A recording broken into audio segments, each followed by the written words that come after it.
ত্রয়োদশ জাতীয় সংসদের প্রথম অধিবেশনে যোগ দিতে সংসদে আসতে শুরু করেছেন সংসদ সদস্যরা। সংসদ ভবনের মণিপুরি পাড়া গেটের সামনে আছেন আমাদের সহকর্মী আমিনুল ইসলাম।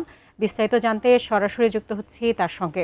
আমিনুল ইসলাম, নিশ্চয়ই শুনতে পাচ্ছেন আমাকে? আপনি তো আছেন মণিপুরি পাড়া গেটের সামনে, যেখানে আইন শৃঙ্খলার পরিস্থিতি কঠোরভাবে নির্দেশনা দেওয়া হয়েছে এবং সেখানে মোতায়েন রয়েছে আইন শৃঙ্খলা রক্ষাকারী বাহিনীরা। কী অবস্থা দেখতে পাচ্ছেন এই মুহূর্তে?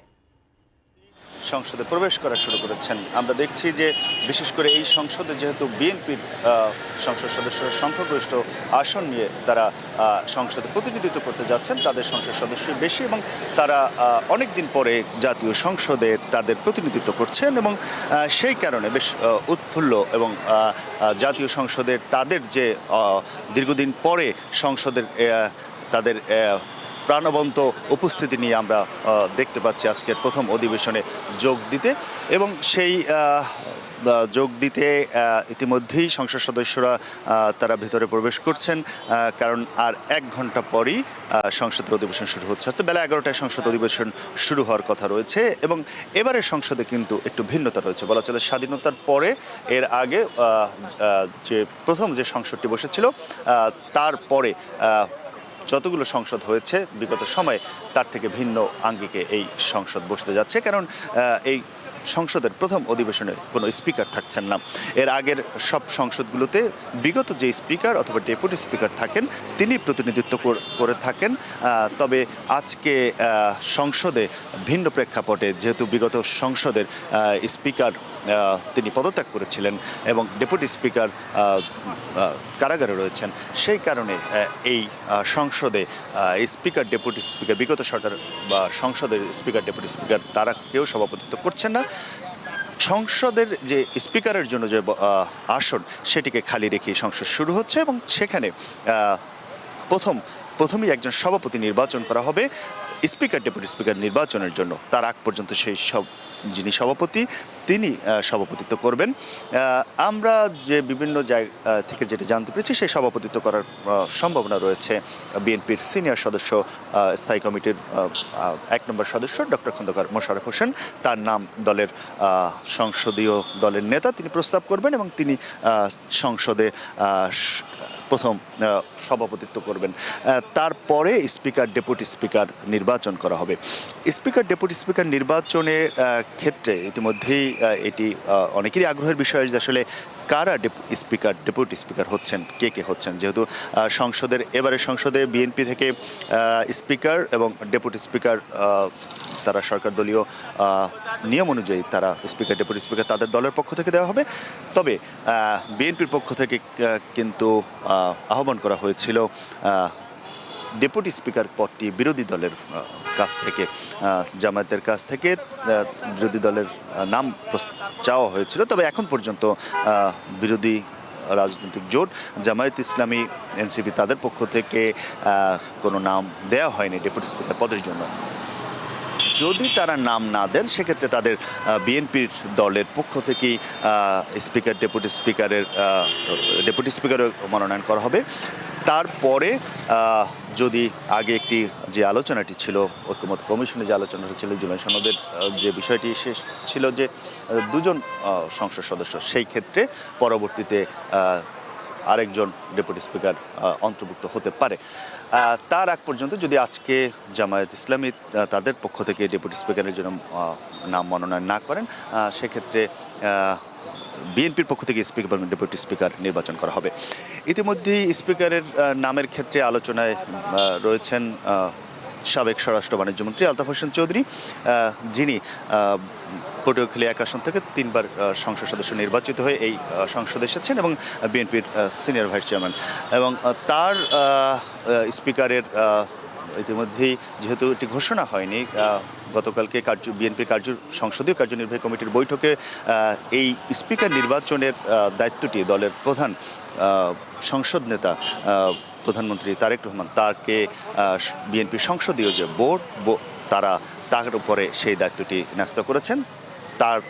তিনি যে নামটি প্রস্তাব করবেন সংসদে সেইটি পাশ নির্বাচন করার ক্ষেত্রে সেই নামটি উত্থাপন করা হবে বিএনপির পক্ষ থেকে। অর্থাৎ বিএনপির দলের পক্ষ থেকে কাকে স্পিকার পদে মনোনয়ন দেওয়া হবে সেই নাম বাছাইয়ের ক্ষেত্রে দলের প্রধান কি এই দায়িত্বটি যে সংসদীয় যারা তাদের সংসদ সদস্য তারা তাকে দিয়েছেন। অর্থাৎ প্রথম অধিবেশনের প্রথম দিকেই সেই বিষয়টি চূড়ান্ত হবে। এরপরে আমরা জানি যে বিগত সময়ের নিয়ম অনুযায়ী সাংবিধানিক নিয়ম অনুযায়ী রাষ্ট্রপতির ভাষণ রয়েছে, সেটি বহাল থাকবে। রাষ্ট্রপতির ভাষণটি দেওয়া হবে এবং এটি নিয়ে কিন্তু রাজনৈতিক মহলে অর্থাৎ বর্তমান সংসদে যারা সরকার দলীয় এবং বিরোধী দল তাদের মধ্যে বিরোধ ইতিমধ্যেই আমরা দেখতে পাচ্ছি যে আসলে সংসদে রাষ্ট্রপতির ভাষণের বিপক্ষে বিরোধী জোটের একটি অংশ তারা অবস্থান নিয়েছেন বা তারা চাননি যে রাষ্ট্রপতি সংসদে ভাষণ দেন। তবে এটি ইতিমধ্যেই নির্ধারিত হয়েছে যে রাষ্ট্রপতি তার যে নিয়ম অনুযায়ী তিনি ভাষণ দিবেন এবং স্পিকার ডেপুটি স্পিকারের শপথও তিনি পড়াবেন, সেটি ইতিমধ্যেই সেটি নির্ধারণ করা হয়েছে। সংসদীয় কার্যসূচির যে বিষয়টি সেখানেও এটি অন্তর্ভুক্ত করা হয়েছে। তবে বিরোধী জোটের পক্ষ থেকে সেই ব্যাপারে তারা আপত্তি দিয়ে যাচ্ছেন। এখন আসলে দেখার বিষয় যে সংসদ বসার পরে রাষ্ট্রপতির ভাষণের ক্ষেত্রে বিরোধী দলের অবস্থান সংসদে কি হয়, তারা কি ভূমিকা সেই ক্ষেত্রে নিয়ে থাকেন। এরপরে রাষ্ট্রপতি ভাষণের পরে স্পিকার ডেপুটি স্পিকার নির্বাচিত হয়ে গেলে তারা সংসদে স্পিকার তিনি দায়িত্ব নেবেন। স্পিকার হিসেবে তিনি শপথ নেয়ার পরে তিনি সংসদ পরিচালনা করবেন। এই রাষ্ট্রপতির ভাষণের পরে স্পিকার ডেপুটি স্পিকার তারা সংসদ মুলতবি কিছুক্ষণের জন্য মুলতবি করে আধা ঘন্টার জন্য মুলতবি করা হবে এবং সেই ফাঁকে তাদেরকে শপথ করানো হবে। সেই শপথের পরেই স্পিকার ডেপুটি স্পিকার তারা সংসদে এসে সংসদ পরিচালনা শুরু করবেন। অর্থাৎ ত্রয়োদশ জাতীয় সংসদে বিএনপির যিনি স্পিকার হবেন তার সভাপতিত্বে সেই সংসদের কার্যক্রম সেই থেকে শুরু হবে। এই প্রক্রিয়ার অংশ হিসেবে ইতিমধ্যেই আমরা জানি এর পরবর্তীতে রয়েছে একটি এই জুলাই পরবর্তী সময়ে যে সরকারটি হয়েছিলেন অর্থাৎ অন্তর্বর্তীকালীন সরকার একটি অধ্যাদেশ দিয়েছিলেন। অন্তর্বর্তীকালীন সরকারের তাদের এখতিয়ারের আওতায় 133টি অধ্যাদেশ জারি করা হয়েছিল। এটি একটি খুবই গুরুত্বপূর্ণ বর্তমান সংসদের জন্য, কারণ সেই সংসদে অধ্যাদেশগুলো কি হবে তা দেখার জন্য ইতিমধ্যে আমরা দেখছি যে সংসদ দলীয় নেতা প্রধানমন্ত্রী বিএনপি চেয়ারম্যান তারেক রহমান সংসদের ভিতর প্রবেশ করলেন। তিনি এই সংসদে প্রবেশ করলেন সংসদ দলের নেতা হিসেবে। তিনি একই সঙ্গে প্রধানমন্ত্রী এবং সংখ্যাগরিষ্ঠ দলের প্রধান হিসেবে তিনি সংসদ নেতাও। তিনি বিএনপির রাজনৈতিক দলের নেতা এবং একই সঙ্গে এই সংসদের নেতা হিসেবে তাকে গতকালকে সংসদের বিএনপির যারা নির্বাচিত হয়েছেন তারা তাকে সেই মনোনয়ন দিয়েছেন। আমরা জানি যে এই সংসদেই প্রথম সংসদ সদস্য হিসেবে নির্বাচিত হলেন তারেক রহমান এবং তার নেতৃত্বেই সরকার ইতিমধ্যেই গঠিত হয়েছে এবং পরিচালিত হচ্ছেন। তারেক রহমান প্রথমবার সংসদ সদস্য হিসেবে নির্বাচিত হয়ে প্রথমবার প্রধানমন্ত্রী এবং সংসদ নেতা হিসেবে প্রথমবার।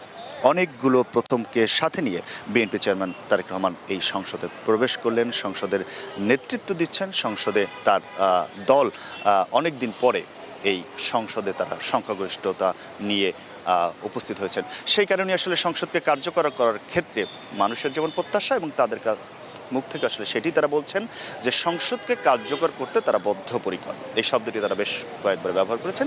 সে বদ্ধপরিকরের যে জায়গাটি সেটি আসলে সংসদ কত টাকা সেই গঠনমূলক আলোচনা এবং সংসদের কার্যক্রমের পরবর্তীতে আসলে সে বিষয়টি আমরা জাতির সামনে উঠে আসবে। তো আজকে ত্রয়োদশ সংসদের প্রথম অধিবেশন কিছুক্ষণ পরেই শুরু হচ্ছে। এরপরে সংসদের কার্যনির্বাহী যে কার্যক্রমগুলো আছে সেগুলো চলমান থাকবে। তো এই ছিল আমার কাছে সংসদ থেকে আজকের প্রথম অধিবেশনের বিস্তারিত।